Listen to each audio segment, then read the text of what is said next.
Hi every one, எல்லாருக்கும் வணக்கம். என் பேர் வெங்கடேஷ். ஸோ எனக்கு இன்னொரு பேருன்னு நான் சொல்ல மாட்டேன். நான் கவிதை தான் சொல்ல போகிறேன் இப்போது. ஸோ அதுக்கு நான் வச்ச ஒரு பேர் வந்து இவன் மொழி அப்படின்னு சொல்லிட்டு. ஸோ என்னடா இது இவன் மொழி அப்படின்னு சொல்கிறானேன்னு பார்க்காதீங்க. எனக்கு என்னென்னா, ஏதாச்சும் புதுசாக பண்ணணும். நார்மலாக ஏதாச்சும் ஒரு விஷயத்தை பார்த்து அதை பற்றி டிஸ்கிரைப் பண்ணி கவிதை எழுதுறதை விட நான் என்ன பண்ணுறேன் அப்படின்றத நான் சொல்கிறேன். என்னென்னா, ஆல்ரெடி சினிமா பாடல்கள்லாம் இருக்கும். அதுலேருந்து ஏதாச்சும் எனக்கு பிடிச்ச ஒரு 2-3 வரிகளை எடுத்து அதை கொஞ்சம் எலாபரேட் பண்ணி என்னோடய ஸ்டைலில், என்னோடய மாடுலேஷனில் அதை கவிதையாக நான் கொடுத்துட்ருக்கேன். ஸோ இப்போ நான் இங்கே என்ன பண்ண போகிறேன், எதை பற்றி பேச போகிறேன் அப்படின்னா, ஓகே, நம்ம ஒரு இன்ட்ராக்ஷன் செஷன் மாதிரி வச்சுக்கலாம். ஸோ ஓகேயா.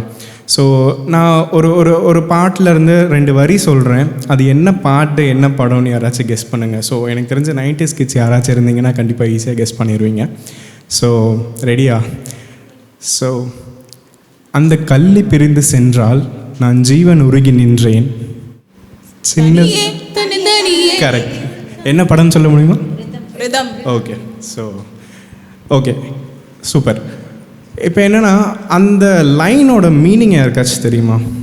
அந்த படம் பார்த்துருப்பீங்க கரெக்டாக.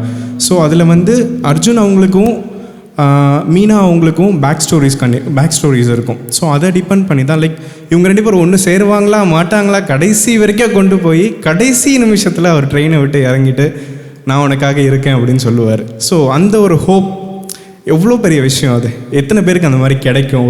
ஒரு இதுக்கப்புறம் என் லைஃபே முடிஞ்சிருச்சுரா அப்படின்னு ஒரு டைமில் நமக்கு ஒரு துணை வராங்கன்னா அதை எப்படி நம்ம பார்க்கணும், அதை எப்படி நம்ம கொண்டு போகணும் அப்படின்றது எவ்வளோ பெரிய விஷயம் இல்லையா? ஸோ அதை பற்றின சில வரி, அந்த 2 வரியை நான் மனசில் வச்சுட்டு நான் இப்போது எப்படின்னா, அந்த 2 வரி எதை டிஸ்கிரைப் பண்ணுது அப்படின்னா, ஒரு பையன் தனியாக பிரிஞ்சு அந்த பொண்ணுக்காக ஏங்கி தனியாக இருக்கான். பட் 2 பேருக்குமே 2 பேரை பற்றி தெரியும். பட் அவங்களால சேர முடியலை. அதுக்காக அவன் ஒரு ஏக்கத்தோடு அவன் சொல்கிறான். அதே மாதிரி அந்த பொண்ணுக்கிட்டேருந்து என்ன ரெஸ்பான்ஸ் வருது அப்படின்றதையும் சேர்த்து தான் நான் இப்போ சொல்ல போகிறேன். ஸோ ஃபஸ்ட்டு அந்த பையன் எப்படி அவனோட அந்த ஒரு லாங்கிங், அந்த பொண்ணுக்கான ஒரு ஏக்கத்தை எப்படி வெளிப்படுத்தியிருப்பான் அப்படின்றத ஃபஸ்ட் பார்ப்போம்.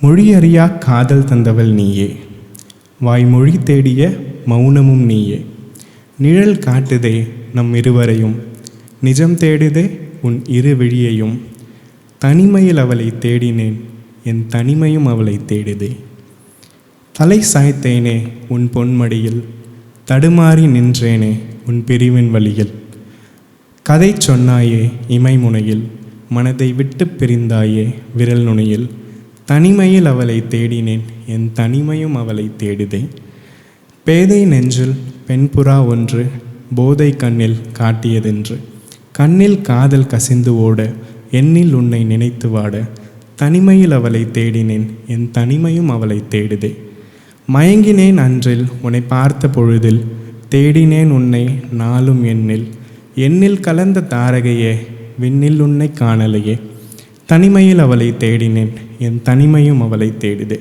ஸோ இப்படி தான் அந்த பையன் அவனோட ஏக்கத்தை அந்த பொண்ணுக்காக அவன் சொல்லியிருப்பான்.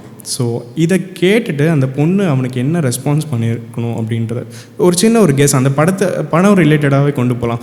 அதில் வந்து மீனா மேம்க்கு ஒரு ஹோப் கொடுத்துருப்பாரு அர்ஜுன் சார் லாஸ்ட்டில்.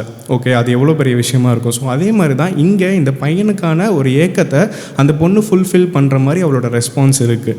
ஸோ அவளோட ரெஸ்பான்ஸ் எப்படி இருக்குது பார்த்தீங்கன்னா, விண்ணை விட்டு உன்னை சேரும் வழியை தேடி அலைகின்றேன், கண்ணை விட்டு மறையா உன் நினைவை சுமந்து வாழுகிறேன், உன் தனிமையின் துணையது நானே உன் உயிரினில் கலந்திருப்பேனே, மௌனம் ஒன்றை போதுமென்று மொழியை மறந்து தவிக்கின்றேன், ஊடல் கொண்ட பொழுதிலும் மன தேடல் கொண்டு ஏங்கினேன், உன் தனிமையின் துணையது நானே உன் உயிரினில் கலந்திருப்பேனே, வாடி போன நெஞ்சில் படுகாயம் தீர்க்க பார்க்கிறேன், தேடி வந்த உன்னை பின் நாடி வர ஏங்கினேன், உன் தனிமையின் துணையது நானே உன் உயிரினில் கலந்திருப்பேனே, சிதறிய உன்னை மீண்டும் என்னில் செதுக்கிட தவிக்கிறேன், மறந்திட உன்னை மட்டும் மறக்காமல் மறுக்கிறேன், உன் தனிமையின் துணையது நானே உன் உயிரினில் கலந்திருப்பேனே.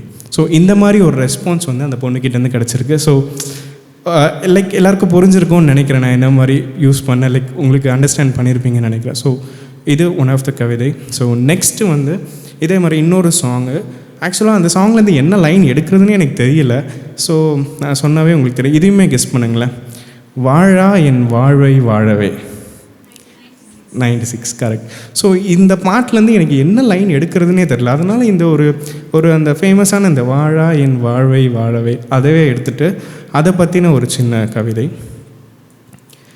குயிலின் இசை கேட்டு பதில் மொழி பாடு, மண்ணை தொட்டு முத்தமிடு, காற்றை தழுவி ரகசியம் பேசு, பூக்களை கிள்ளி மறு உயிர் கொடு, நதிகளோடு தவழ்ந்து நீந்த பழகு, நாவால் நல்லுணவு ருசி, வில் எய்தி வானவில் கைப்பற்று, மின்மினி பிடித்து பறக்கவிடு, கைபேசியை தொலைத்து கடிதம் எழுது, புத்தகம் சுவாசி. எத்தனை பேர் இது பண்ணுவாங்கன்னு தெரியல, நான் பண்ணியிருக்கேன்.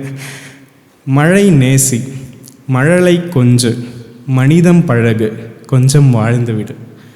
தேங்க்யூ.